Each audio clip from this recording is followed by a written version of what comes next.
My name is Alex, and I have a problem. Actually, I had a problem. Past tense, because what I'm about to tell you is how I solved it with the most epic revenge plan ever. My older brother Tyler has always been mom and dad's favorite. He's 18, captain of the basketball team, and has this annoying ability to charm his way out of any trouble. Me? I'm 15, quiet, and apparently the perfect scapegoat for all his mistakes. Tyler thinks he's untouchable. He's got that cocky smile that makes adults melt and friends worship him.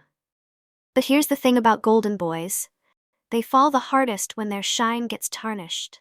And boy, was I about to polish that tarnish until it gleamed like a beacon of justice. Our house sits on Maple Street, where everyone knows everyone's business. Dad works at the bank, Mom teaches at the elementary school, and we're supposed to be the perfect family. Tyler's bedroom is right next to mine, separated by a thin wall that lets me hear every phone call, every late-night scheme, every lie he tells our parents. For years, I've watched him skate through life while I get blamed for everything from missing cookies to broken vases. But last month, he crossed a line that changed everything. He didn't just frame me. He almost destroyed my future. That's when quiet little Alex decided to become a mastermind. It started on a rainy Tuesday in October. Mom had been planning her sister's surprise birthday party for weeks. She'd ordered this expensive custom cake from Bella's Bakery, a 3-layer masterpiece with hand-painted flowers that cost $200. The cake was supposed to be the centerpiece of the whole celebration, and Mom had stressed about every detail. Tyler had been grounded that week for failing his chemistry test, which meant no car, no friends over, and definitely no leaving the house. But Tyler never follows rules he doesn't like. I heard him sneaking out around 9 p.m., whispering into his phone about some party at Madison's house. Her parents were out of town, and apparently half the basketball team was going. I should have said something. Maybe if I'd told Mom and Dad right then, none of this would have happened.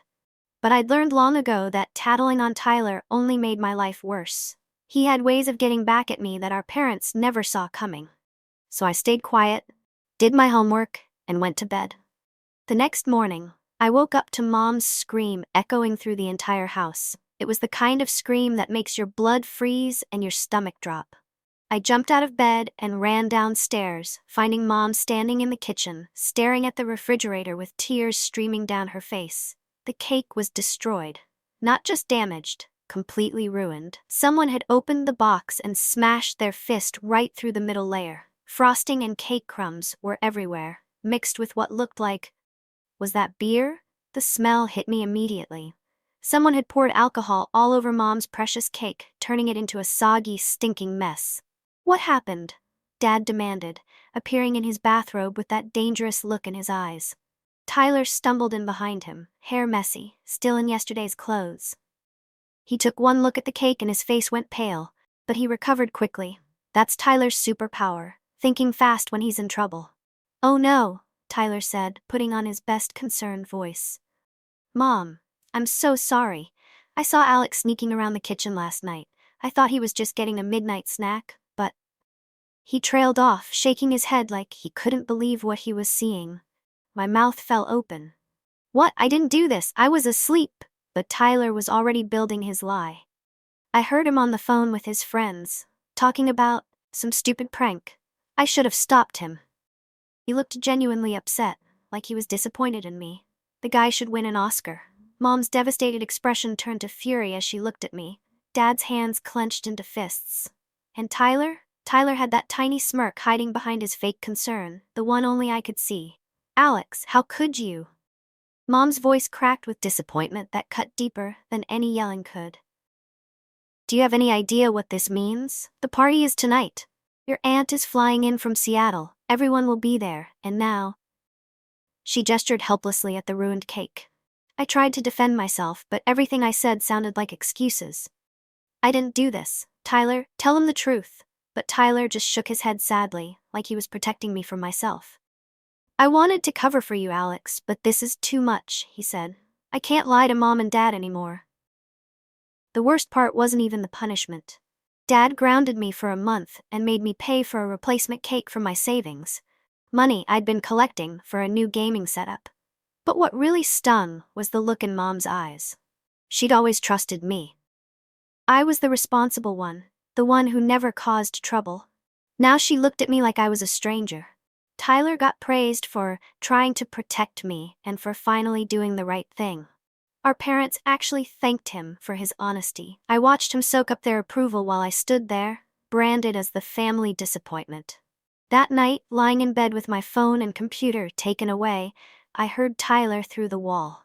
He was on the phone with his friend Marcus, laughing about the whole thing. "Dude, you should have seen Alex's face," Tyler whispered. "But our walls are thin and I've always been a light sleeper." Kid had no idea what hit him. Mom was crying over that stupid cake like someone died. Marcus laughed on the other end. "Bro, that's harsh, even for you. Whatever, he's always been a little snitch anyway.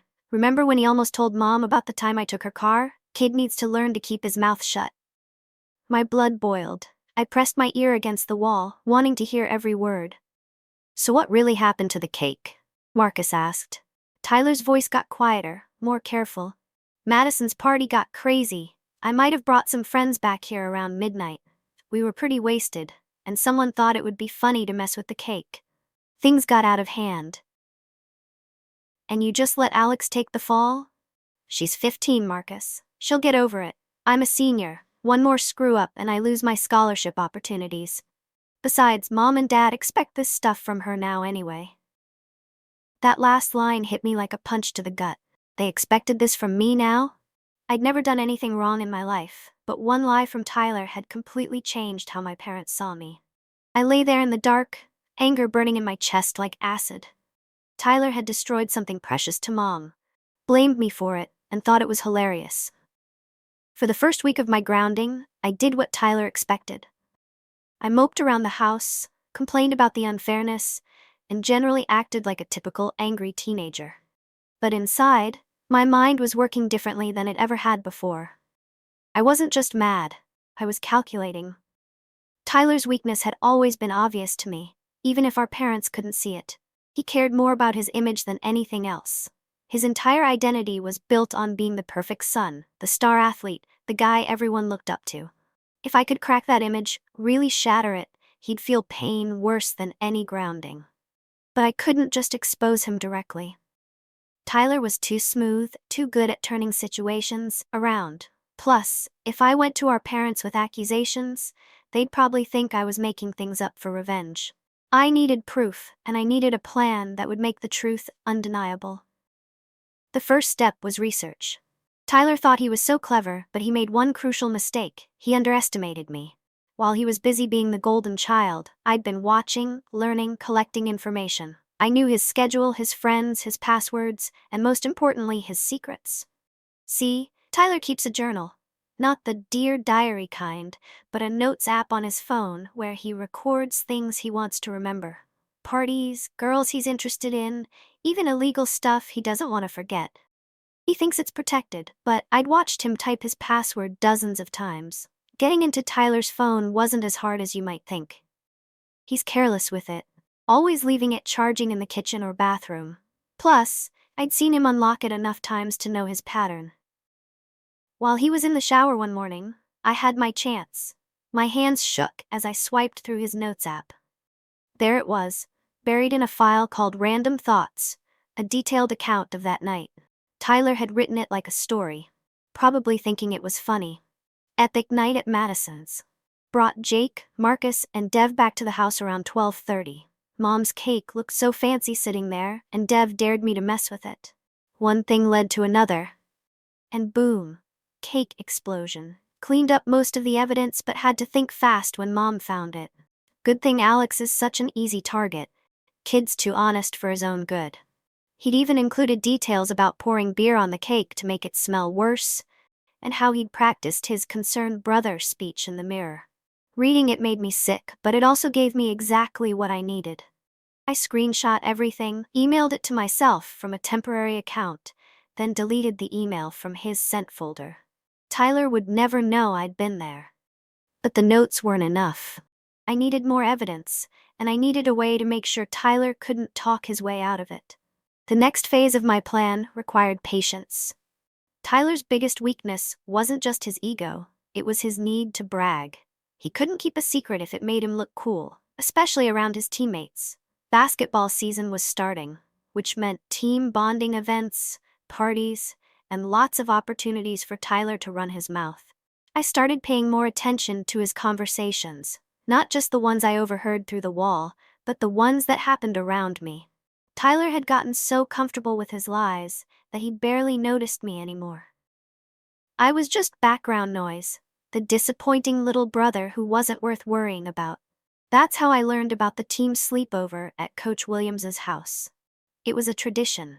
All the varsity players would spend a Friday night at the coach's place, playing video games, eating pizza, and bonding before the season started. Parents loved it because Coach Williams was this super strict, no-nonsense guy who didn't tolerate any bad behavior. What the parents didn't know was that Coach Williams usually fell asleep early, leaving the boys unsupervised for hours. And what Tyler didn't know was that I'd become friends with Coach Williams' son, Danny, over the summer. Danny was my age, super into technology, and completely fascinated by my revenge plan. Danny agreed to help me record whatever Tyler said that night. All I needed was for Tyler to brag about the cake incident just once, and I'd have audio evidence to go with the written confession. The night of the sleepover, I waited by my phone like a secret agent on a mission. Around 11 p.m., Danny texted me, "He's talking." Then, 20 minutes later, "Got it, this is insane." The audio file Danny sent me was perfect. Tyler's voice, clear as day, telling the whole story to his teammates. He even acted out the part where he discovered the cake, imitating Mom's scream and my shocked expression. The other boys were laughing, impressed by how clever he'd been. "Alex totally bought it," Tyler said on the recording. "Kid's so naive, he probably still thinks I'm innocent. Best part is, now Mom and Dad don't trust him anymore. Makes my life way easier."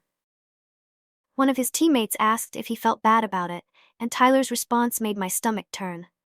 Why should I? Alex needed to learn that actions have consequences. Maybe next time he'll think twice before being such a goody-goody. I had everything I needed now, written evidence and audio proof. But I still wasn't ready to reveal my hand. Tyler had spent years making me look like the problem child. If I was going to destroy his reputation, I needed to do it in a way that would make the biggest impact possible. That's when I remembered the Halloween party. Tyler had been talking about it for weeks, Madison's annual costume party that everyone from school attended. It was the social event of the season, and Tyler was planning to go as a heroic knight. The irony was too perfect to ignore. My plan was coming together beautifully, but I needed one more element to make it truly devastating. Tyler's reputation wasn't just built on lies to our family, it extended to school, where he was practically worshipped. If I could expose him there, in front of everyone who mattered to him, the humiliation would be complete. I spent the next week studying Tyler's social media accounts and those of his friends. Tyler was obsessed with his image online, constantly posting pictures that made him look perfect. But social media is a double-edged sword. It also creates a permanent record of everything you do. That's when I found Madison's Instagram story from the night of the cake incident. She'd posted dozens of videos throughout the evening, documenting the party. Most were harmless, kids dancing, laughing, having fun. But buried in the middle was a short clip that made my heart race. It showed Tyler and 3 other boys stumbling into what was clearly our kitchen. The timestamp matched perfectly with his confession. Tyler was obviously drunk, laughing as he pointed at Mom's cake box. The video cut off before showing what happened next, but it was enough to prove he'd been in our house that night. Madison had probably forgotten about the video entirely. It was just one of dozens she'd posted. But for me, it was the final piece of evidence I needed. Between the written confession, the audio recording, and the video proof, Tyler's lies were about to crumble spectacularly. The Halloween party was in 3 days. It was time to put my plan into action. Halloween night arrived with perfect October weather, crisp air, clear skies, and a full moon that seemed to approve of my mission. Tyler spent an hour getting ready, adjusting his night costume and practicing his heroic poses in the mirror. He had no idea that his little brother was about to become his worst nightmare. I'd spent the afternoon preparing everything. The evidence was compiled into a single video file that told the whole story. Tyler's written confession, the audio recording, and Madison's Instagram footage, all edited together with timestamps and captions explaining what really happened that night. I'd even added a soundtrack for dramatic effect. Danny had agreed to help me with the technical side. Coach Williams had a projector in his basement that the team used for watching game footage, and Danny knew how to connect it to any device. The plan was simple, but brilliant. During the party, when everyone was gathered together, I'd play my video for the entire crowd. Tyler left the house at 7 p.m., promising Mom and Dad he'd be home by midnight. They hugged him goodbye, still their perfect golden child. As soon as his car disappeared down the street, I put on my own costume, a simple black hoodie and jeans. I wasn't going to the party as Alex, the disappointing little brother. Tonight, I was going as justice itself. I arrived at Madison's house just as the party was hitting its peak. Music thumped from inside, and costumed teenagers filled the yard. Madison's house was packed with practically every popular kid from school. I recognized faces from Tyler's basketball team, the cheerleading squad, and various other social groups that normally wouldn't give me a second glance. Tyler was in his element, surrounded by admirers who hung on his every word. I stayed in the shadows, watching and waiting for the perfect moment. Danny was already there, having arrived earlier with some of the basketball team. He caught my eye across the crowded living room and nodded. Everything was ready. Tyler was telling some story about his latest basketball accomplishment, gesturing dramatically with his plastic sword. The crowd around him laughed at all the right moments, completely captivated by his charm. It was almost sad how easily he fooled everyone, including himself. "Ladies and gentlemen," I heard someone shout over the music. "Madison wants everyone in the basement for the costume contest." Perfect. This was even better than I'd hoped. Not only would everyone be gathered in one place, but they'd all be paying attention to the screen where the contest results would be displayed. It was like Tyler had set up his own execution. The crowd moved downstairs, and I followed at a safe distance. Danny was already at the projector, pretending to help set up the costume contest slideshow. But instead of contest photos, he had my revenge video queued up and ready to play. Tyler was near the front of the crowd, still basking in attention. He had no idea that his reign as the golden child was about to end forever. Madison grabbed the microphone to announce the costume contest winners, but before she could speak, Danny accidentally triggered the wrong file. My video began playing on the big screen, and the room fell silent as Tyler's own voice filled the basement. The first few seconds showed Tyler's written confession, his words appearing on screen while his recorded voice read them aloud. "Epic night at Madison's. Brought Jake, Marcus, and Dev back to the house around 12:30. Mom's cake looked so fancy sitting there." I watched Tyler's face go from confusion to horror as he realized what was happening. He tried to push through the crowd toward the projector, but everyone was pressed too tightly together. All he could do was stand there as his secrets spilled out for everyone to see. The audio of him bragging to his teammates played next, his laughter echoing through the stunned basement. Alex totally bought it. "Kid's so naive, he probably still thinks I'm innocent. Best part is, now Mom and Dad don't trust him anymore." Gasps and murmurs rippled through the crowd. I saw Madison's face twist with disgust as she realized Tyler had brought drunk friends into someone else's house. The basketball players looked embarrassed to be associated with him. But the final blow was Madison's own Instagram footage, showing Tyler stumbling into our kitchen that night. The timestamp proved everything, making his lies impossible to deny. When the video ended, the basement was dead silent except for the sound of Tyler's heavy breathing. "Tyler?" Madison's voice cut through the silence like a knife. "You brought drunk guys to your house and destroyed your mom's cake? Then you blamed your little brother?" Tyler's mouth opened and closed like a fish out of water. His face had gone completely pale, and sweat was beading on his forehead despite the cool basement air. The confident, charming golden child had vanished, replaced by a stammering, desperate liar. That's not. Someone edited this." He finally managed to say. "This is fake. Alex must have made this up because he's mad about being grounded." but his explanation fell flat. Everyone had heard his own voice, seen his own handwriting, watched Madison's authentic Instagram footage. There was no denying the evidence. "Dude, that's seriously messed up," said Jake, one of Tyler's own teammates. "Your brother's just a kid. And you brought drunk people to your house while your parents were asleep?" added Samantha, the head cheerleader. "That's so dangerous and stupid." The crowd was turning against him, and Tyler could feel his social status crumbling in real time. He looked around desperately, searching for anyone who might support him, but found only disgusted faces and disappointed stares. Then he spotted me in the back of the crowd, and his eyes filled with a rage I'd never seen before. "Alex," he roared, pushing people aside as he tried to reach me. "You little freak, what did you do?" But I was ready for Tyler's reaction. As soon as he started moving toward me, I slipped through the crowd and up the basement stairs. I could hear him behind me, shouting my name and making threats that only made him look worse to everyone watching. I made it out the front door and onto my bike before Tyler reached the main floor. As I pedaled away, I could hear the chaos continuing inside Madison's house. Car doors were slamming as people left the party early, and I could see the glow of phone screens through the windows as everyone shared the drama on social media. The video was already spreading beyond the party. Danny had uploaded it to a private group chat that included most of the popular kids from school, and from there it was being shared everywhere. By the time I got home, Tyler's reputation was being destroyed across multiple platforms. I snuck back into the house through the back door and went straight to my room. Mom and Dad were watching TV in the living room, completely unaware that their golden child's world was collapsing. I lay in bed, listening for Tyler's car in the driveway and wondering how he'd try to explain this one. He came home 20 minutes later, much earlier than his midnight curfew.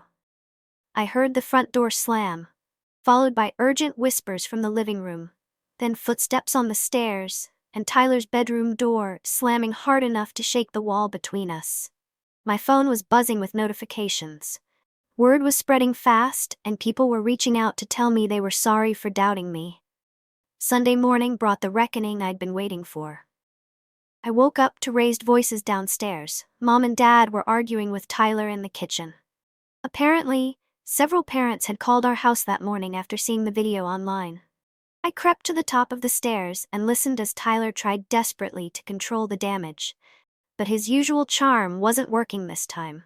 Too many people had seen the evidence, and his lies were falling apart under questioning. "The video is real, isn't it?" Dad's voice was cold with disappointment. "You destroyed Mom's cake and blamed Alex." "Dad, I can explain." "No more explanations," Mom interrupted, and I could hear tears in her voice. "We heard your own words, Tyler. You called Alex naive. You said you were glad we didn't trust him anymore. How could you do this to your own brother?" I felt a mix of satisfaction and sadness as I listened. This was what I'd wanted: justice, vindication, the truth finally coming out.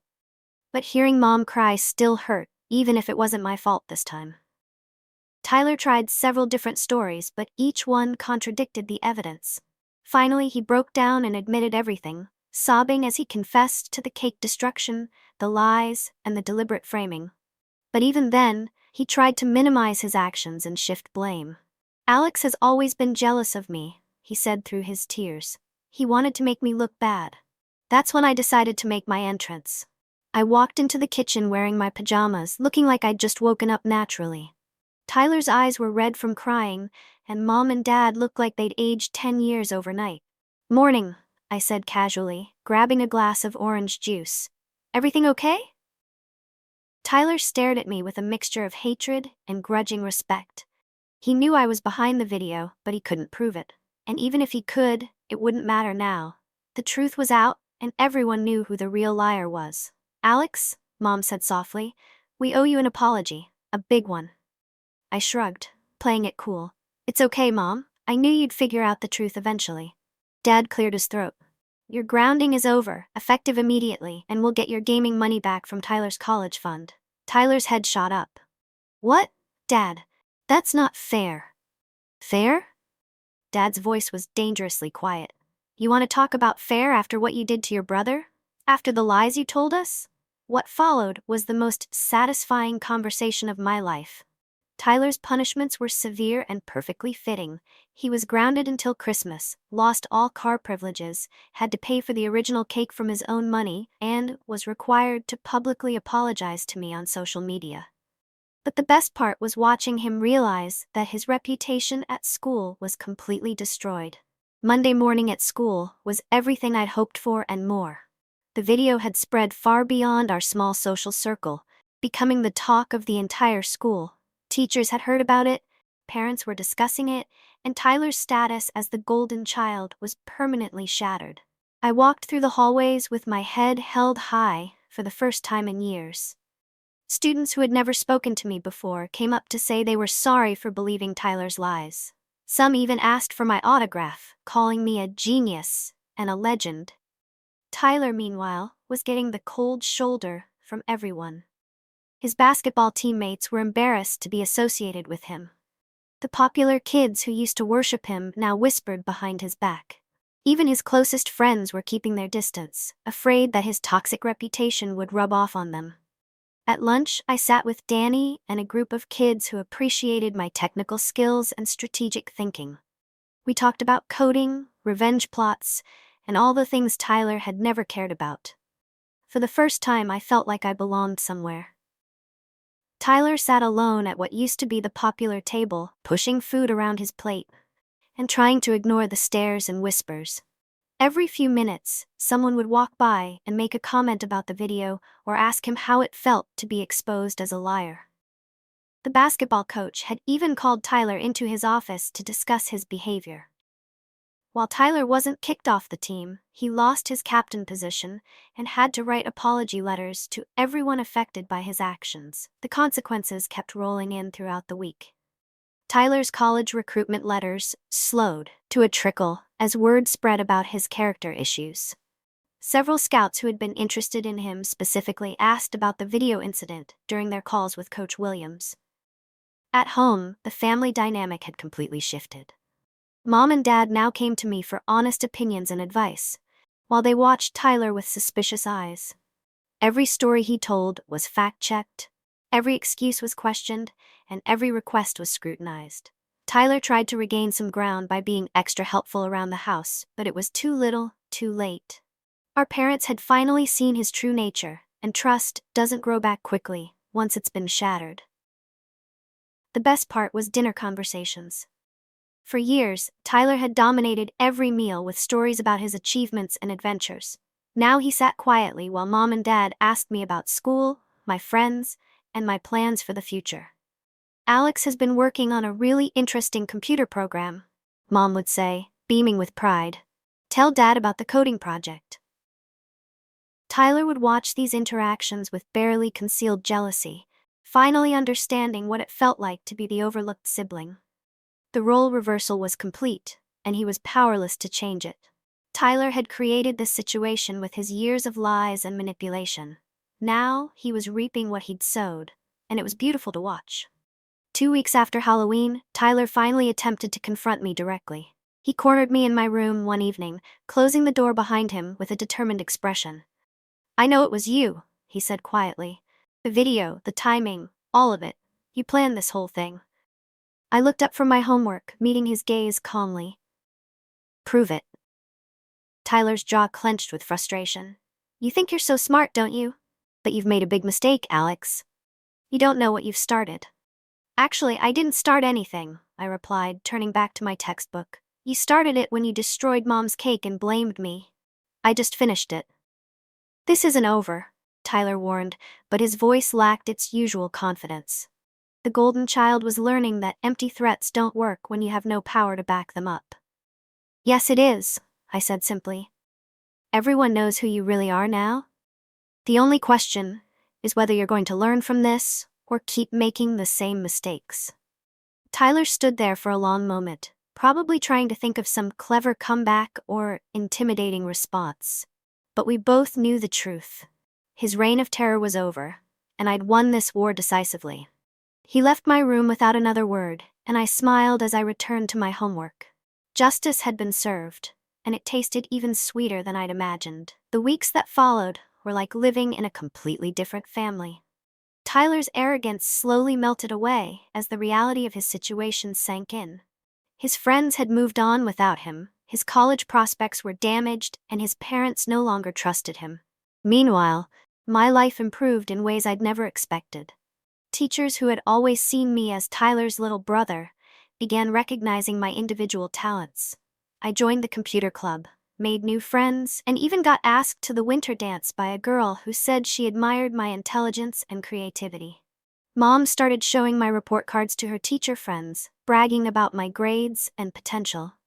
Dad took me along on errands and actually listened to my opinions about sports, politics, and life in general. For the first time, I felt like a real member of the family, instead of just Tyler's shadow. The transformation wasn't just external either. I felt different inside, more confident, more assertive, more willing to speak up for myself. Tyler's lies had tried to make me doubt my own worth, but proving him wrong had shown me exactly how capable I really was. Tyler noticed these changes too. Sometimes I'd catch him watching me with a mixture of resentment and something that might have been respect. He was starting to understand that the naive little brother he'd manipulated for years was actually smarter than he'd ever given me credit for. The power balance in our house had shifted permanently, and Tyler was finally learning what it felt like to be underestimated. Christmas morning brought the final proof of how completely our roles had reversed. Under the tree, Tyler found practical gifts, clothes, school supplies, and a book about personal responsibility that Dad had chosen specifically for him. His pile was smaller than usual, and everything was clearly picked to send a message about trust and consequences. My gifts, on the other hand, were everything I'd hoped for and more. The gaming setup I'd been saving for was there, along with coding books, a new laptop, and even some surprises I hadn't expected. Mom and Dad had clearly put thought into each present, choosing things that reflected their newfound respect for my interests and abilities. Tyler watched the gift exchange with barely concealed bitterness, but he couldn't complain without seeming petty. The video incident had taught our parents exactly who deserved their investment and support. After breakfast, Tyler pulled me aside one more time, but instead of threats or anger, his voice was defeated. "You got what you wanted," he said quietly. "You're the favorite now. Are you happy?" I considered his question seriously before answering. "I never wanted to be the favorite, Tyler. I just wanted to be treated fairly. You're the one who made this a competition." He stared at me for a long moment, and I could see him processing this truth. For the first time, Tyler was being forced to confront the consequences of his actions without being able to charm or lie his way out of them. "What happens now?" he asked. "That's up to you," I told Tyler honestly. "You can keep being bitter about losing your special status, or you can actually try to become the person Mom and Dad thought you were." Tyler looked genuinely confused by this concept. "What do you mean?" "I mean, you could try telling the truth for once. Take responsibility for your mistakes. Actually work for the respect you want, instead of just expecting it because you're good at basketball." It was strange giving advice to my older brother, but our relationship had fundamentally changed. Tyler was no longer the confident leader who always had the answers. He was just a teenager who'd lost his way and needed to figure out how to rebuild his life. "It's not that easy," Tyler said quietly. "Everyone hates me now." "Everyone hated me for something I didn't do," I pointed out, "but I survived it. The difference is, you actually did the things you're being blamed for." Tyler winced at the bluntness of my words, but he didn't argue. The video had made denial impossible, and deep down he knew he deserved the consequences he was facing. "So what should I do?" he asked. And for the first time in my life, Tyler was asking me for help instead of the other way around. I thought about it carefully before answering. This was my chance to either help my brother grow or watch him continue to self-destruct. Despite everything he'd put me through, I chose compassion. "Start by actually apologizing," I told Tyler. "Not the fake stuff you do to get out of trouble, but real apologies where you take responsibility and try to make things right." Tyler nodded slowly, like he was taking notes. "Anything else?" "Stop caring so much about being popular and start caring about being a good person. The friends you had before weren't real friends anyway. They only liked you because you were the golden child. Real friends stick around when you're not perfect.